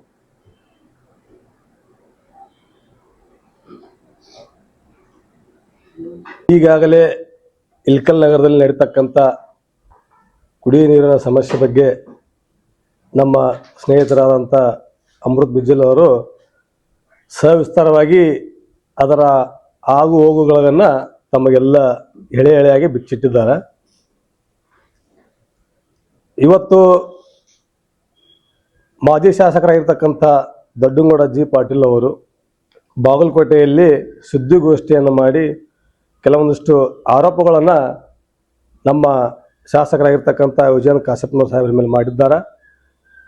ಹಾಗಾಗಿ ಇವತ್ತು ಏನು ಅವರು ಮಾಧ್ಯಮದ ಮುಂದೆ ಪ್ರಶ್ನೆ ಮಾಡಿದಾರಲ್ಲ, ನನಗನ್ಸುತ್ತಾ ಬಹುಶಃ ಅವ್ರು ಪ್ರಶ್ನೆ ಮಾಡಿದ್ದು ನಮ್ಮ ಶಾಸಕರಿಗೆಲ್ಲ ತಮಗೆ ತಾವೇ ಪ್ರಶ್ನೆ ಮಾಡ್ಕೊಂಡಿದ್ದಾರೆ ಅವರು. ಯಾಕಂದ್ರೆ ಒಂದೇ ಆರೋಪ ಮಾಡಿದ್ದು ಮೊನ್ನೆ ನಡೆದಿರ್ತಕ್ಕಂಥ 9ನೇ ತಾರೀಕಿಗೆ ಏನು ನಗರಸಭೆಯಲ್ಲಿ ನೀರಿಗಾಗಿ ಸ್ಟ್ರೈಕ್ ನಡೆಯುತ್ತೋ ಅವ್ರ ಮೇಲೆ ಶಾಸಕರ ಮಾತು ಕೇಳಿ ಉದ್ದೇಶಪೂರ್ವಕವಾಗಿ ಕಮಿಷನರ್ ಜಾಧವ್ ಅವರು ಅವ್ರ ಮೇಲೆ ಕೇಸ್ ಹಾಕ್ಯಾರ ಅಂತ ಹೇಳಿದರು ಅವರು. ಮಾಜಿ ಶಾಸಕರೇ, ನಮ್ಮ ಸಾಹೇಬರು ವಿಜಯನ್ ಕಾಶಪ್ಪನವರು ನಿಮ್ಮ ಕಾರ್ಯಕರ್ತರ ಮೇಲೆ ಕೇಸ್ ಮಾಡಬೇಕಾಗಿದ್ರ ಇದೇ 6-7ನೇ ತಾರೀಕಿಗೆ ಬಿಜೆಪಿಯ ಮುಖಂಡರಾಗಿರ್ತಕ್ಕಂಥ ವೆಂಕಟೇಶ್ ಪೋತಾ ಅವರು ನಗರಸಭೆಯ ಮುಂದೆ ನಿಂತು ಏನೇನೋ ನಮ್ಮ ಶಾಸಕರ ಬಗ್ಗೆ ಏಕವಚನದಲ್ಲಿ ಮಾತಾಡಿದರು. ಇದೇ ನೀರಿನ ಸಮಸ್ಯೆ ಇಟ್ಕೊಂಡ್ ಬಂದಿದ್ರು. ಅದವ್ರ ಉದ್ದೇಶ ಶಾಸಕರ ಬಯೋದಾಗಿತ್ತು. ಅವತ್ತೇನಾದ್ರೂ ನಮ್ಮ ಶಾಸಕರು ಅವ್ರ ಮೇಲೆ ಕೇಸ್ ಹಾಕ್ಸಿದ್ರ? ಇಲ್ಲ. ಅವರಿಗೆ ಯಾರ ಮೇಲೆ ದ್ವೇಷ ರಾಜಕಾರಣ ಮಾಡತಕ್ಕಂಥ ಅವಶ್ಯಕತೆ ಇಲ್ಲ. ಮೊನ್ನೆ ಯಾಕೆ ಕೇಸ್ ಆಯ್ತು, ಇದು ಬಹಳ ಮುಖ್ಯವಾಗಿರ್ತಕ್ಕಂಥದ್ದು. ನಗರಸಭೆ ಮುಂದೆ ನಮ್ಮ ಹಕ್ಕುಗಳಿಗಾಗಿ ನಾವು ಪ್ರತಿಭಟನೆ ಮಾಡಲಿಕ್ಕೆ ನಮಗೆ ಅಧಿಕಾರ ಇದೆ. ನಮಗೆ ಆಗಿರ್ತಕ್ಕಂಥ ತೊಂದರೆಗಳಿಗೆ ಕೇಳಲಿಕ್ಕೆ ಹೋಗಿ ನಮಗೆ ಅಧಿಕಾರ ಇದೆ. ಆದರೆ ಸರ್ಕಾರಿ ಕಚೇರಿಗಳನ್ನ ಕೀಲಿ ಹಾಕಿ, ಸರ್ಕಾರ ಕೆಲಸದಲ್ಲಿರ್ತಕ್ಕಂಥ ನೌಕರರನ್ನ ಹೊರಗಡೆ ಹಾಕಿ ಕೀಲಿ ಹಾಕ್ಲಿಕ್ಕೆ ನಮ್ಮ 1000 ಜನಕರಿರ್ಬೋದು, ಜನಪ್ರತಿನಿಧಿಗಳಿರ್ಬೋದು, ಯಾರಿರ್ಬೋದು, ಯಾರಿಗೆ ಅಧಿಕಾರ ಇಲ್ಲ ಕೀಲಿ ಹಾಕ್ಲಿಕ್ಕೆ. ಇದು ನಾವು ಆರೋಪ ಮಾಡ್ತಾ ಇಲ್ಲ, ಮಾಧ್ಯಮದಲ್ಲಿ ನೋಡಿದ್ವಿ ನಾವು. ಅವರೇ ಸ್ವತಃ ಒಳಗಿರ್ತಕ್ಕಂಥ ಸಿಬ್ಬಂದಿಗಳನ್ನ, ಪಬ್ಲಿಕ್ ಅನ್ನ ಹೊರಗಡೆ ಹಾಕಿ ಕೀಲಿ ಹಾಕಿದ್ದಾರೆ. ಅದು ಹೈಲೈಟ್ ಆಗಿದೆ. ಆ ಅಧಿಕಾರಿಗಳು ಸರ್ಕಾರಿ ನಿಯಮದ ಪ್ರಕಾರ ಅವ್ರು ಏನು ಕಾನೂನುಬದ್ಧವಾಗಿ ಏನು ಮಾಡ್ಬೇಕಾಗಿತ್ತೋ ಅವ್ರು ಆ ಕೆಲಸ ಮಾಡ್ಯಾರ. ಅದಾಗೇನು ತಪ್ಪಿದೆ? ಶಾಸಕರ ಮೇಲೆ ಆರೋಪ ಮಾಡೋದು ಯಾಕೆ? ನಿಮ್ಗೆ ನೀರು ಕೇಳಬೇಡ ಅಂದವ್ರು ಯಾರು? ಮುನ್ಸಿಪಾಲ್ಟಿ ಮುಂದೆ ಕುಂದ್ರಬೇಡ ಅಂದವ್ರು ಯಾರು? ಶಾಸಕರು ಏನಾದ್ರು ನಿಮ್ಗೆ ಫೋನ್ ಮಾಡಿ ಹೇಳಿದ್ದಾರ? ಇಲ್ಲ. ಮತ್ತೊಂದು ಆರೋಪ ಮಾಡ್ತೀರಿ.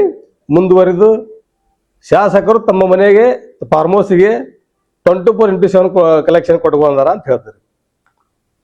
ನಾನು ಅದನ್ನ ನೋಡಿರಿ ಅಂತೇಳಿ ಮಾಧ್ಯಮದಲ್ಲಿ ಕೇಳಿದ್ರ ಮಾಜಿ ಶಾಸಕರ ನಾನು ಅಲ್ಲಿ ಹೋಗಿಲ್ಲ, ನೋಡಿಲ್ಲ ಅಂತ ಹೇಳ್ತಾರ.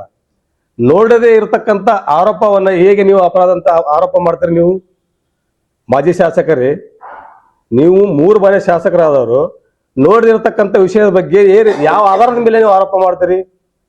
ಫಾರ್ಮ್ ಹೌಸ್ನಲ್ಲಿ ಅವ್ರಿಗೆ 2 ಬೋರ್ವೆಲ್ ಹಾಕ್ಸಂದ ಸ್ವಂತ ಖರ್ಚಿನಲ್ಲಿ. ಸುಮ್ಮನೆ 24x7 ಕಲೆಕ್ಷನ್ ಕೊಡೋದು ಅಂತೇಳಿ ಜನರಿಗೆ ತಪ್ಪ ಸಂದೇಶ ಕೊಡಬೇಡ್ರಿ. ಇದು ನಿಮ್ಮ ಸ್ಥಾನಕ್ಕೆ ಗೌರವ ತರ್ತಕ್ಕಂಥ ವಿಷಯವಲ್ಲ. ಸಣ್ಣತನಕ್ಕೆ ಇಳಿಬೇಡ್ರಿ. ಯಾರ್ದೋ ಮಾತು ಕೇಳಿ ಮಾಡಕ್ ಕೆಲಸ ಇದೆಯೋ ಇಲ್ಲೋ ಗೊತ್ತಿಲ್ಲ, ಆರೋಪ ಮಾಡೋದಾದ್ರೆ ನೀವು ಶಾಸಕರ ಮೇಲೆ ಆರೋಪ ಮಾಡಿ, ತಾಲೂಕಿನ ಅಭಿವೃದ್ಧಿ ಬಗ್ಗೆ ಕುರಿತಾಗಿ ಆರೋಪ ಮಾಡ್ರಿ. ಅದಕ್ಕೆ ಅವ್ರು ಉತ್ತರ ಕೊಡ್ತಾರ.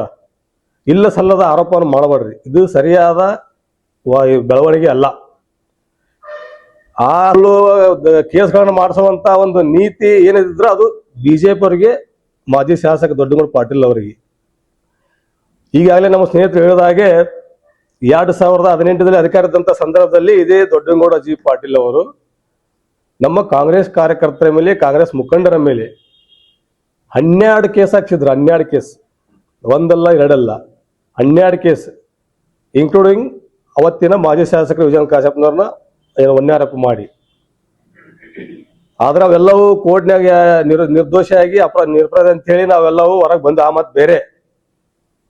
ಆದರೆ ಸುಳ್ಳು ಪ್ರಕರಣ ದಾಖಲೆ ಮಾಡೋದು, ನಿಮ್ಮನ್ನ ಸುಳ್ಳು ಅಧಿಕಾರಿಗಳನ್ನ ರಾಜಕೀಯವಾಗಿ ಬಳಸ್ಕೋತಕ್ಕಂಥದ್ದು, ಇಂಥ ಯಾವುದೂ ಕೆಟ್ಟ ಉದ್ದೇಶ ಮಾನ್ಯ ಶಾಸಕರಾಗಿರ್ತಕ್ಕಂಥ ವಿಜಯನ್ ಕಾಶಪ್ಪನವರಿಗೆ ಇಲ್ಲ.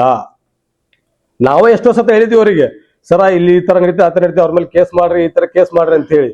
ಆದ್ರ ಅವರು ನಮಗ ಪ್ರತಿ ಸರ ಒಂದು ಸಜೆಸ್ಟ್ ಮಾಡ್ತಾರ. ಅವ್ರು ಏನಂದ್ರ, ನೋಡ್ರಪ್ಪ, ಜನ ನಮಗ ಓಟ್ ಹಾಕಿ ಅಧಿಕಾರ ಕೊಟ್ಟಿದ್ದು ಜನರ ಅಭಿವೃದ್ಧಿಗಾಗಿ, ಜನರ ಒಳಿತಿಗಾಗಿ, ಈ ಕ್ಷೇತ್ರದ ಅಭಿವೃದ್ಧಿಗಾಗಿ. ನಾವು ದೇಶ ರಾಜಕಾರಣ ಮಾಡೋದು ಬೇಡ. ನಾವು ಆರಿಸಿ ಬಂದ ಏನ್ ಶಾಸಕರಾಗಿ ಅವತ್ತೇ ಎಲ್ಲಾರು ನಮ್ಮವರು, ಈ ಕ್ಷೇತ್ರದಲ್ಲಿ ಇರ್ತಕ್ಕಂಥ ಎಲ್ಲಾ ಜನ ನಮ್ಮವರು. ನಾವ್ ಯಾರ ಮೇಲೆ ದ್ವೇಷ ರಾಜಕಾರಣ ಮಾಡೋದು ಬೇಡ, ಯಾರ ಮೇಲೂ ಸುಳ್ಳು ಕೇಸ್ ಮಾಡಿಸೋದು ಬೇಡ ಅಂತ ಹೇಳಿ ಪ್ರತಿ ಸಲ ನಮಗೆ ಸಜೆಸ್ಟ್ ಮಾಡ್ತಕ್ಕಂಥ ಶಾಸಕರು ಇವತ್ತು ನಮ್ಮ ಈ ಕ್ಷೇತ್ರದ ಪುಣ್ಯ ಅಂತ ತಿಳ್ಕೊಬೇಕು ನೀವು. ಅಂತ ಶಾಸಕರ ಬಗ್ಗೆ ನೀವು ಸುಳ್ಳು ಆರೋಪ ಮಾಡೋದು, ಇದು ಬಹುಶಃ ಇಡೀ ತಾಲೂಕಿಗೆ ಒಂದು ಮುಜುಗರ ಪಡ್ತಕ್ಕಂಥದ್ದು. ಇವತ್ತು ಈ ಕ್ಷೇತ್ರದಲ್ಲಿ ದ್ವೇಷ ರಾಜಕಾರಣ, ಸುಳ್ಳು ಪ್ರಕರಣ ದಾಖಲೆ ಮಾಡ್ತಕ್ಕಂಥ ಕೀರ್ತಿ, ಸುಳ್ಳು ಹೇಳ್ತಕ್ಕಂಥ ಕೀರ್ತಿ ಯಾರಿಗೆ ಸಲ್ಲಬೇಕಂದ್ರ ಮಾಜಿ ಶಾಸಕರಾಗಿರ್ತಕ್ಕಂಥ ದೊಡ್ಡಗೌಡ ಜಿ ಪಾಟೀಲ್ ಅವರಿಗೆ ಮತ್ತು ಬಿಜೆಪಿ ಅವರಿಗೆ. ಅವರ ಉದ್ದೇಶ, ಅವರ ಸಿದ್ಧಾಂತನೇ ಇದು. ಅದರ ಜೊತೆಗೆ ಇವತ್ತು ಜನರಿಗೆ ಸುಳ್ಳನ್ನು ಹೇಳೋದು, ಜನರ ದಾರಿ ತಪ್ಪಿಸೋದು, ಸುಳ್ಳು ಬೇರೆ ಬೇರೆ ಸಂದೇಶವನ್ನು ಕೊಡ್ತಕ್ಕಂಥದ್ದು. ಇವತ್ತು ಅಲ್ಪ ಸ್ವಲ್ಪ ನೀರಿನ ಸಮಸ್ಯೆಗಳು ಆಗಿರ್ಬೋದು, ಇಲ್ಲ ಅಂತ ಹೇಳಕತ್ತಿಲ್ಲ ನಾವು. ಅದನ್ನ ನೀವು ರಾಜಕೀಯವಾಗಿ ಬಳಸ್ಕೊಂಡು ಶಾಸಕರ ಮೇಲೆ ಆರೋಪ ಮಾಡೋದು ಎಷ್ಟು ಸರಿ ಅನ್ನೋದು ನಿಮ್ಗೆ ನೀವೇ ಪ್ರಶ್ನೆ ಮಾಡ್ಕೋಬೇಕು. ಇವತ್ತು ಬಿಜೆಪಿ ಕಾರ್ಯಕರ್ತರ ಮೇಲೆ ಕೇಸ್ ಮಾಡಿಸ್ಯಾರ ಅಂತ ಹೇಳಕತ್ತಾರ ಅವರು. ಸಿಂಪಲ್ ಆಗಿ ಒಂದೇ ಎಕ್ಸಾಂಪಲ್ ಹೇಳ್ತಂತ ತಿಳ್ಕೊಡ್ರಿ. ಮಾಜಿ ಶಾಸಕರಾಗಿರ್ತಕ್ಕ ದೊಡ್ಡ ಪಾಟೀಲ್ ಅವರೇ ಮೊನ್ನೆ ಆಗಿರ್ತಕ್ಕಂಥ ಪ್ರಕರಣದಲ್ಲಿ ದೊಡ್ಡಪ್ಪ ಅನ್ನೋ ವ್ಯಕ್ತಿ ನಮ್ಮ ಕಾಂಗ್ರೆಸ್ಸಿನ ಬೂತ್ ಅಧ್ಯಕ್ಷ ಕೂಡ, ಅವರು ಕೂಡ ಪ್ರಕರಣದಲ್ಲಿ ಹೆಸರಿದೆ. ನಾನು ನಿನ್ನೆ ನೋಡಿದೆ ನ್ಯೂಸ್ನ್ಯಾಗ, ನಮಗ್ ಗೊತ್ತಿರಲಿಲ್ಲ, ಬಟ್ ನಾನು ನಿನ್ನೆ ಅದನ್ನ ನೋಡಿದೆ ನ್ಯೂಸ್ನ್ಯಾಗ. ಅದರಲ್ಲಿ ಕೆಲವೊಂದಿಷ್ಟು ನಮ್ಮ ಕಾಂಗ್ರೆಸ್ ಕಾರ್ಯಕರ್ತರ ಮುಖಂಡರ ಹೆಸರುಗಳಿದಾವೆ. ನಮ್ಮ ಶಾಸಕರು ಮಾಡಿಸೋದಾಗಿದ್ರ ಎಲ್ಲ ನೀವು ಬಿಜೆಪಿ ಲೀಡರ್ಸ್ ಹಾಕ್ಸ್ಬೋದಾಗಿತ್ತಲ್ಲ. ನಮ್ಗೆ ಆ ಪೊಲಿಟಿಕಲ್ ಮುಖಂಡರು ಯಾಕೆ ಹಾಕಿಸ್ಬೇಕಾಗಿತ್ತು? ನಾನು ನಿಮ್ಗೆ ಸ್ಪಷ್ಟವಾಗಿ ಹೇಳೋದೇನಂದ್ರ, ಅವ್ರು ಇದರಲ್ಲಿ ಯಾವುದೇ ಇನ್ವಾಲ್ವ್ಮೆಂಟ್ ಇಲ್ಲ. ಅಧಿಕಾರಿಗಳೇ ಖುದ್ದಾಗಿ ತಾವೇನು ಮಾಧ್ಯಮದಲ್ಲಿ ತೋರಿಸಿರ್ತಕ್ಕಂಥ ವಿಡಿಯೋಗಳನ್ನು ನೋಡಿ ಪೊಲೀಸರು ಮತ್ತು ಅಧಿಕಾರಿಗಳು ಕೂಡಿಕೊಂಡು ಆ ವಿಡಿಯೋದಲ್ಲಿ ಯಾರಿದ್ದಾರೆ ಅವ್ರ ಮೇಲೆ ಕಾನೂನುಬದ್ಧವಾಗಿ ಅವ್ರಿಗೇನು ಕೆಲಸ ಮಾಡ್ಲಿಕ್ಕೆ ಅಡಚಣೆ ಉಂಟಾಗಿದೆ ಆ ಸೆಕ್ಷನ್ ಅನ್ನ ಹಾಕಿರ್ಬೋದು. 353 ಹಾಕಿದಾರೆ ಅಂತ ಕೇಳಿ ನೋಡಿದೆ ನಾನು. ಅದು ಕಾನೂನುಬದ್ಧವಾಗಿ ಅವ್ರು ಏನ್ ಮಾಡ್ಬೇಕು ಅದು ಮಾಡಿದ. ಅವ್ರ ಅಧಿಕಾರಿ ತಡೆಯಾದಂತ ಸಂದರ್ಭದಲ್ಲಿ ಅದು ಮಾಡಬೇಕಾಗಿರ್ತಕ್ಕಂಥ ಅವರ ಒಂದು ಕರ್ತವ್ಯ ಅದು ಮಾಡಿದಾರ. ಆದ್ರೆ ಅದನ್ನೇ ಎದುರಿಟ್ಕೊಂಡು ಇವತ್ತು ಮಾನ್ಯ ಜಿಲ್ಲಾಧಿಕಾರಿಗಳಿಗೆ ಹೋಗಿ ಮಾಜಿ ಶಾಸಕರು ಸುಳ್ಳು ದೂರನ್ನು ಕೊಡೋದು, ಈಗಿರ್ತಕ್ಕಂಥ ಶಾಸಕರ ಮೇಲೆ ಸುಳ್ಳು ಆರೋಪನ ಮಾಡೋದು, ಇದೆಲ್ಲ ಬಿಟ್ರೆ ನೀವು ಮಾಜಿ ಶಾಸಕರು ಅನ್ನುವುದಕ್ಕೆ ಅರ್ಹರಿರ್ತೀರಿ. ಆ ಹೆಸರಿಗೆ ನೀವು ಅಗೌರವ ತರ್ತಕ್ಕಂಥವ್ರು ಆಗ್ತೀರ ಅಂತ ಹೇಳಿ ನಾನು ಮಾಜಿ ಶಾಸಕರಿಗೆ ನಾನು ಈ ಮಾಧ್ಯಮದ ಮೂಲಕ ನನ್ನ ಒಂದು ಸಜೆಸ್ಟ್ ಮಾಡ್ಲಿಕ್ಕೆ ಬಯಸ್ತೀನಿ. ನಾನು ಇವತ್ತು ತಾವೆಲ್ಲ ನೋಡಿದಾಗೆ ಈ ಹಿಂದೆ 2018ರಿಂದ 22ರಲ್ಲಿ ಮಾಜಿ ಶಾಸಕರು ಅಧಿಕಾರದಲ್ಲಿದ್ದರು. ದೊಡ್ಡಗೌಡ ಪಾಟೀಲ್ ಅವರು ಅವರೇ ಹೇಳ್ತಾರ 2012ರಲ್ಲಿ ಇದೇನು ನೀರಿಂದು ಯೋಜನೆ ಬಂದಂತ ಸಂದರ್ಭದಲ್ಲಿ 10 ವರ್ಷಕ್ಕೊಮ್ಮೆ ಅದನ್ನ ಅಪ್ಗ್ರೇಡೇಷನ್ ಮಾಡ್ಬೇಕಾಗಿತ್ತು ಅಂತ ಹೇಳಿ ದೊಡ್ಡಗೌಡ ಪಾಟೀಲ್ ಅವರು ಹೇಳ್ತಾರ. 10 ವರ್ಷ 2013ಕ್ಕೆ ಅದ ಯೋಜನೆ ಜಾರಿಗೆ ಬಂದ ಸಂದರ್ಭದಲ್ಲಿ 10 ವರ್ಷದಲ್ಲಿ ಎಷ್ಟಾಯ್ತು? 2022ಕ್ಕೆ ಆಗುತ್ತಲ್ಲ. 2022ರಲ್ಲಿ ಯಾರು ಅಧಿಕಾರದಲ್ಲಿದ್ರು? ಮಾಜಿ ಶಾಸಕ ದೊಡ್ಡಗೌಡ ಪಾಟೀಲ್ ಅವರಿದ್ರು. ಅವಾಗ ಅಪ್ಗ್ರೇಡೇಷನ್ ಮಾಡ್ಬೋದಾಗಿತ್ತಲ್ಲ. ತಾವು ಅವಾಗ ಒಂದು ವರ್ಷ ಪ್ರೊಸೆಸ್ ಅದು ಅನುದಾನ ಬಿಡುಗಡೆ ಮಾಡಿಸಿ ಟೆಂಡರ್ ಪ್ರೊಸೆಸ್ ಮಾಡಿಸಿ ಮಾಡ್ತಕ್ಕಂಥ ಒಂದು ವರ್ಷ ಟೈಮ್ ಇಡುತ್ತಾ ತಾವು ಮಾಡಿದ್ರು ಅಂದ್ರ ಇಷ್ಟೊತ್ತಿಗೆ ಅದು ಕೆಲಸ ಪೂರ್ಣವಾಗಿರ್ತಿತ್ತು, ಜನರಿಗೆ ಯಾವ್ದು ತೊಂದರೆ ಇರ್ತಿದ್ದಿಲ್ಲ. ಇಂಥ ಕೆಲಸಗಳನ್ನು ಮಾಡೋದನ್ನು ಬಿಟ್ಟು ಸುಳ್ಳು ಆರೋಪವನ್ನು ಮಾಡ್ಕೊಂತ ಅಡ್ಡಾಡಕತ್ತಾರೆ ಇವರು. ಅಧಿಕಾರ ಇದ್ದಾಗ ಯಾವುದೇ ಕೆಲಸ ಜನರ ಪರವಾಗಿ ಕೆಲಸ ಮಾಡಲಿಲ್ಲ. ಅಲ್ಲಿ ಅಧಿಕಾರ ಇಲ್ಲದಂತ ಸಂದರ್ಭದಲ್ಲಿ ಅಧಿಕಾರದಲ್ಲಿ ಇರ್ತಕ್ಕಂಥ ಮಾನ್ಯ ಶಾಸಕರ ಬಗ್ಗೆ ಸುಳ್ಳು ಆರೋಪವನ್ನು ಮಾಡೋದು, ಜನರ ಸಿಂಪತ್ತಿಯನ್ನು ಪಡೀಲಿಕ್ಕೆ ಪ್ರಯತ್ನ ಮಾಡ್ತಿದ್ದಾರೆ. ಇದು ಯಾವುದೂ ಸಾಧ್ಯ ಇಲ್ಲ. ಈ ಕ್ಷೇತ್ರದ ಜನ ವಿಜಯಾನಂದ ಕಾಶ್ಯಪ್ಪನವರು ಅಂದ್ರೆ ಏನಂದ್ರೆ ಗೊತ್ತು, ಮಾಜಿ ಶಾಸಕರನ್ನು ಎಷ್ಟರ ಮಟ್ಟಿಗೆ ಅಧಿಕಾರ ಮಾಡಿದ್ರೆ ಅನ್ನೋದು ಅವ್ರಿಗೆ ಗೊತ್ತು. ಹಾಗಾಗಿ ನಿಮ್ಮನ್ನ 30,000 ಮತದಿಂದ ಸೋಲಿಸಿ ನಿಮ್ಮ ಮನೆ ಕುಂದಿಸ್ಯಾರ. ಅದಕ್ಕೆ ನಮ್ಮ ಶಾಸಕರಾಗಿರಂತ ವಿಜಯಾನಂದ ಕಾಶ್ಯಪ್ಪನವ್ರಿಗೆ ಅಧಿಕಾರ ಕೊಟ್ಟಾರ. ಇದನ್ನ ಗಮನದಲ್ಲಿ ಇಟ್ಕೊಂಡು ಮಾತಾಡ್ರ ಅಂತ ಹೇಳಿ ಬಿಜೆಪಿ ಅವರಿಗೆ ಮತ್ತು ಮಾಜಿ ಶಾಸಕರಿಗೆ ಈ ಮಾಧ್ಯಮದ ಮೂಲಕ ನಾನು ಎಚ್ಚರಿಕೆ ಕೊಡ್ಲಿಕ್ಕೆ ಬಯಸ್ತೀನಿ. ಇದೇ ರೀತಿ ನೀವು ನಮ್ಮ ನಾಯಕರಾಗಿರ್ತಕ್ಕಂಥ ನಮ್ಮ ಶಾಸಕರ ಬಗ್ಗೆ ಸುಳ್ಳು ಆರೋಪವನ್ನು ಮಾಡೋದೇ ಆದ್ರೆ ಅದಕ್ಕೆ ನಾವು ತಕ್ಕ ಉತ್ತರವನ್ನ ಬಹಳ ಗಂಭೀರವಾಗಿ ನಿಮಗೆ ಕೊಡ್ಬೇಕಾಗತ್ತ. ಎಚ್ಚರ ಇದರಿಂದ ಆರೋಪ ಮಾಡ್ರಿ ಅಂತ ಹೇಳಿ ಹೇಳಿಕ್ಕೆ ಬಯಸ್ತೀನಿ ನಾನು. ಇವತ್ತಿನ ದಿವಸ ಪತ್ರಿಕಾಗೋಷ್ಠಿಯನ್ನ ಕರೆದಿದ್ದ ಉದ್ದೇಶ ಏನಪ್ಪಾ ಅಂತಂದ್ರೆ, ಸನ್ಮಾನ್ಯ ಶಾಸಕರಾದಂತಹ ಡಾಕ್ಟರ್ ವಿಜಯಾನಂದ ಕಾಶ್ಯಪ್ಪನವರ ಸಾಹೇಬರ ಮೇಲೆ ಒಂದು ಸುಳ್ಳು ಆರೋಪವನ್ನ ಮಾಡಿದ್ದಾರೆ. ಏನಪ್ಪಾ ಅಂತಂದ್ರೆ, ಲಕ್ಷ್ಮೀನಗರದ ನಿವಾಸಿಗಳು ನೀರಿನ ಸಮಸ್ಯೆಗಾಗಿ ಅಂದ್ರೆ ಮೂಲಭೂತ ಸೌಕರ್ಯಗಳ ಸಂಬಂಧ ಅವರು ಸ್ಟ್ರೈಕ್ ಮಾಡಿದ್ರು. ಅದರ ಸಂಬಂಧ ಅವ್ರ ಮೇಲೆ ಶಾಸಕರೇನೆ ಒಂದು FIR ಮಾಡ್ಸಾರ ಅಂತ ಹೇಳಿ ಒಂದು ಸುಳ್ಳು ಸುದ್ದಿ ಒಂದು ಕ್ಷೇತ್ರದಲ್ಲಿ ಹರಿದಾಡ್ತಾ ಇದೆ. ಇದು ಸುಳ್ಳು ಅಂತ ಹೇಳ್ತೀನಿ. ಯಾಕಪ್ಪ ಅಂತಂದ್ರೆ, ಈಗಾಗಲೇ ಸಾಕಷ್ಟು ಸಲ ನೀರಿನ ಸಮಸ್ಯೆ ಆದಾಗ ಒಪ್ಕೊಂಡಿವಿ ನಾವು, ಸಮಸ್ಯೆ ಆಗೈತಿ. ಸಮಸ್ಯೆ ಆದಾಗ ಸಾಕಷ್ಟು ಜನರು ವಾರ್ಡಿನ ಜನರು ಬಂದು ಸ್ಟ್ರೈಕ್ ಮಾಡಿದಾಗ ನಾವು ಸಾಹೇಬ್ರು ಎಲ್ಲರ ಮ್ಯಾಗೂ ಒಂದು ಕೇಸ್ ಮಾಡ್ಬೋದಾಗಿತ್ತಲ್ಲ, ಯಾಕೆ ಮಾಡಲಿಲ್ಲ? ಇವ್ರ ಮ್ಯಾಗ್ಲೇ ಯಾಕೆ ಮಾಡಿದ್ರು? ಇವ್ರು ಏನಪ್ಪಾ ಅಂತಂದ್ರೆ ಬಂದು ಅಲ್ಲಿ ಒಂದು ಅಧಿಕಾರಿಗಳು ಕೆಲಸ ಮಾಡುವಂತಹ ವೇಳೆಯಲ್ಲಿ ಅಧಿಕಾರಿಗಳನ್ನ ಎಲ್ಲರನ್ನೂ ಹೊರಗೆ ಹಾಕಿ ಅಲ್ಲೇನಪ್ಪ ಅಂತಂದ್ರೆ ಅಷ್ಟು ಆಫೀಸಿಗೆ ರೂಮಿಗೆ ಚಾವಿ ಹಾಕಿ ಅವತ್ತೇನಂದ್ರೆ ಆ ಕೆಲಸಕ್ಕೆ ಒಂದು ಅಡೆತಡೆ ಮಾಡಿದ್ರು. ಆ ಉದ್ದೇಶಕ್ಕೆ ಕಮಿಷನರ್ ಸರ್ ಏನು ಮಾಡಿದ್ರು ಅಂದರೆ, ಅಲ್ಲಿ ಯಾವುದೇ ಒಂದು ದಾಖಲಾತಿಗಳು ಏನೋ ಹಾಳಾಗಬಾರ್ದು ಅನ್ನೋ ಉದ್ದೇಶಕ್ಕೆ ಅವ್ರೇನಂದರೆ ಒಂದು ತಮ್ಮ ಆತ್ಮ ಸಂರಕ್ಷಣೆಗಾಗಿ ಒಂದಿಷ್ಟು ಜನದ ಮೇಲೆ ಏನಪ್ಪಾ ಅಂತಂದ್ರೆ ಕೇಸ್ ಮಾಡಿರ್ಬೋದು. ಅದು ನಮಗೂ ಗೊತ್ತಿಲ್ಲ. ನಾವು ಒಂದಿಷ್ಟು ಇಂಟರ್ನೆಟ್ ಮುಖಾಂತರ ನೋಡಿದಷ್ಟೇ ನನಗೆ ಗೊತ್ತು. ಶಾಸಕರ ಮೇಲೆ ಒಂದು ಆರೋಪ ಮಾಡೋದು ಸುಳ್ಳು. ಯಾಕಂದ್ರೆ ಸಾಹೇಬರು ಇರೋದೇ ಒಂದು ಸಾರ್ವಜನಿಕರ ಒಂದು ಎಲ್ಲ ಕೆಲಸ ಮಾಡೋ ಸಂಬಂಧ, ಜನರ ಸಂಬಂಧ ನಮ್ಮ ಶಾಸಕರು ಇರೋದು. ಈಗಾಗಲೇ ನಾವೆಲ್ಲ ಅಧಿಕಾರದಲ್ಲಿದ್ದಾಗ ಸಾಕಷ್ಟು ವಾರ್ಡ್ಗಳಲ್ಲಿ ಬೋರ್ವೆಲ್ಗಳನ್ನು ಕೊರೆಸಿವಿ. ಆಮೇಲೆ ಕೆಟ್ಟೋದಂತಹ ಬೋರ್ವೆಲ್ಗಳನ್ನು ರಿಪೇರಿ ಮಾಡಿಸೋದಾಗಿರ್ಬೋದು. ಆಮೇಲೆ ಸಾಕಷ್ಟು ವಾರ್ಡ್ಗಳಲ್ಲಿ ಶುದ್ಧ ಕುಡಿಯುವ ನೀರಿನ ಘಟಕಗಳನ್ನು ಹೊಸದಾಗಿ ಸ್ಥಾಪನೆ ಮಾಡಿವಿ. ಆಮೇಲೆ ನಿಂತು ಹೋದ ಎಷ್ಟೋ ಶುದ್ಧ ಕುಡಿಯುವ ನೀರಿನ ಘಟಕಗಳನ್ನು ಮರುಚಾಲನೆ ಮಾಡಿವಿ. ಆಮೇಲೆ ನೀರಿನ ಸಮಸ್ಯೆ ಎಲ್ಲೆಲ್ಲಿದೆ ಎಲ್ಲ ಕಡೆನೇ ಎಷ್ಟೋ ಸಾಕಷ್ಟು ಬೋರ್ವೆಲ್ ಕೊರೆಸೋದಾಗಿರ್ಬೋದು, ಸಾಕಷ್ಟು ಕೆಲಸಗಳನ್ನು ಮಾಡಿವಿ. ಆಮೇಲೆ ನಾವೊಂದು ಅಧಿಕಾರದಲ್ಲಿದ್ದಾಗ ಅವ್ರು ನಮ್ಮ 8 ಮಂದಿ ಮೇಲೂ ಕೇಸ್ ಮಾಡಿದ್ರು. ನಾವು 2.5 ವರ್ಷಗಳ ಕಾಲ ನಾವು ಸಣ್ಣ ಸಣ್ಣ ಮಕ್ಕಳನ್ನ ಕರ್ಕೊಂಡು ನಾವು ಕೋರ್ಟಿಗೆ ಅಡ್ಡಾಡಿದ್ವಿ. ನಮ್ಮ ಶಾಸಕರು ಯಾರ ಮೇಲೂ ಒಂದು ದ್ವೇಷ ರಾಜಕಾರಣ ಮಾಡೋರಲ್ಲ, ಎಲ್ಲ ಒಂದು ಜನರ ಪರವಾಗಿ ಇರುವಂಥವ್ರು ಅಂತ ಹೇಳ್ತೀನಿ.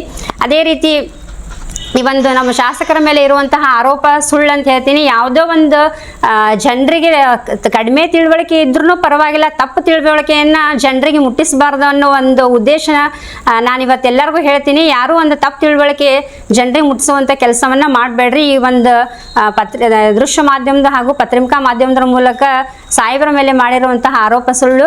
ಸನ್ಮಾನ್ಯ ಶಾಸಕರಾದ ಡಾಕ್ಟರ್ ವಿಜಯಾನಂದ ಎಸ್ ಕಾಶಪ್ಪನವರು ಸರ್ ಇರೋದು ಜನಪ್ರತಿನಿಧಿಗಳಾಗಿ ಜನರ ಕೆಲಸಗಳನ್ನು ಮಾಡಲಿಕ್ಕಾಗಿ, ವಾರ್ಡ್ನ ಅಭಿವೃದ್ಧಿಗಾಗಿ ಹಾಗೂ ಕ್ಷೇತ್ರದ ಅಭಿವೃದ್ಧಿಗಾಗಿ ಕೆಲಸ ಮಾಡೋರು ಅಂತ ಹೇಳ್ತೀನಿ.